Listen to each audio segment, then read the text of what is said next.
Hi, welcome to The Writing Engineer. Today, despite getting over a cold, we're going to be doing another video. This video was the brainchild of a person who was just asking some questions on my last video.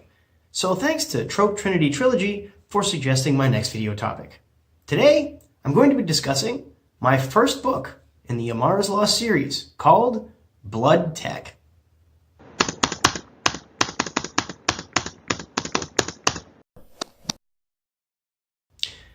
So the idea for my first book came to me, as most ideas usually come, in the shower, where you have long ago since figured out the best way to wash yourself.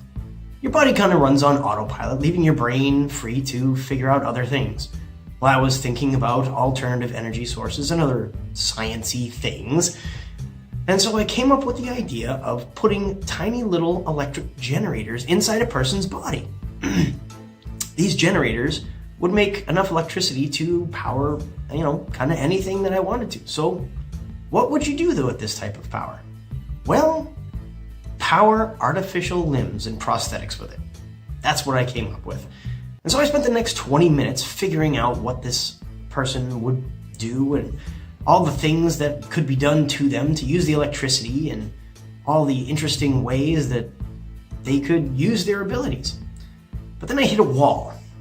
What could a modified person that contains the best technology has to offer, running off of unheard of things that haven't even been invented yet, what would they fight against? It took me a couple of days, but I figured it out.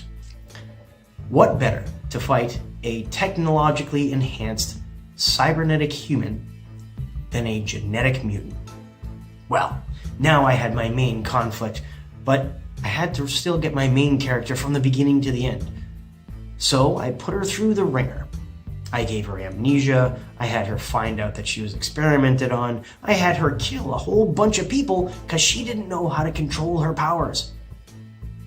And she has some pretty neat powers. She can go super fast, like as fast as she wants to. She can go faster than her body can hold together. She can control electrical circuits. She can discharge electricity from her hands. She can suck energy out of things. She can do all sorts of amazing things. But it causes her a lot of problems. It's the company that gave her all these enhancements. They didn't tell her what they were doing. They were the ones responsible for erasing her memory, and she wants to figure out what has happened to her. So she has to fight against not only people trying to reclaim her for this company, but against other people who have less than pleasant plans for her. So my book follows the adventures of my main character, whose codename is 13, because for most of the book and most of the second book, she doesn't even know her own name. She tries to fight against the company who has hired a security firm to protect their assets, to try and win her freedom. And in doing so, she learns that she was not the only person who was kidnapped. There was 12 other experiments performed. So she hopes to get these other 12 people to join her. And when she finally figures it out and confronts the company and the man who did this to her, well, she ends up setting free the very creature that she was designed to combat. Now, I would like to make a departure from what I normally do and read for you the back cover copy that I am thinking of including with this book. A young woman is caught in a web of deceit, lies, and subtle machinations. Immersed in the worst abuse of technology the world has ever seen, she must rely on her creativity and her strange biomech powers to survive. Her path puts her on a collision course with a powerful multinational company that has eyes in the military, fingers in every hospital, ears in every police station, and hands in every government office in the world. Her encounters with the company's private paramilitary security force result in gruesome death and incredible destruction. And what of the strange symbol in her pocket? What secrets does it hold? What is one? Why is there a number tattooed on her neck? As questions and dangers swirl around her in an ever-tightening spiral, her biggest problem is she doesn't remember any of it. Well, and there was also an alternative back cover copy, which I'm going to read because it's very short and I kind of like it as well. A powerful and well-respected company, a prevalent technology, and an unspeakable secret. These forces revolve around a seemingly ordinary young woman who has no useful memories to speak of, no clues to her identity. Yet she must unravel these mysteries, and the only clues she has are a strange tattoo, a piece of paper, and a hospital smock.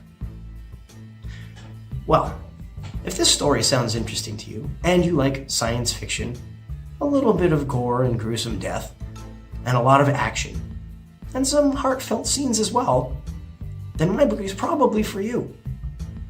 Right now I'm in negotiations on trying to get a book cover, and hopefully when I get that done, we'll submit for copyright, and I'll be publishing the book later this year. So stay tuned if you'd like to find out when Amara's Law, Book 1, Blood Tech becomes available. Feel free to sign up on my website if you really want to know immediately. Thanks a lot, and I hope you enjoyed today's video. If you did, please click the like button below. And don't forget to subscribe on your way out. All my contact information is going to be listed below, so feel free to contact me about any questions that you might have. I'm hoping to make this a regular feature as I release more books or find books from other author tubers that I really like. Thank you very much, and have a good evening.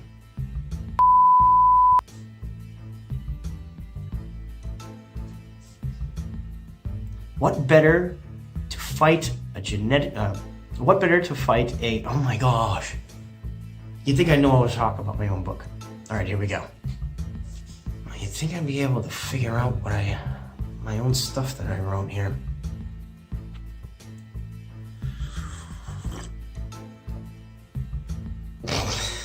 Let's think that's not gonna be on camera.